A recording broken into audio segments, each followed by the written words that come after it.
dear self. Paulit-ulit ka mang pinaluha ng mga taong minahal mo ng lubusan? Okay lang yan. Ilang beses ka mang saktan at paglaruan ng panahon? Okay lang yan.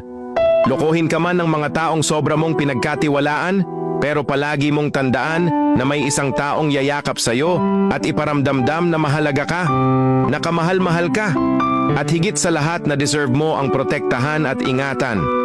Lagi mong tandaan na sa bawat tao o bagay na mawawala o nawala sa'yo, mayroong isang mananatili diyan na hindi ka bibitawan. Madapa ka man sa takbo ng panahon at masugutan ng paulit-ulit na pagkakataon, okay lang yan. Dahil darating yung oras na may taong dadating sa buhay mo na magbibigay ng pagmamahal na pinagdasal at pinangarap mo. Yung taong hindi mo hinanap pero kusang dumating.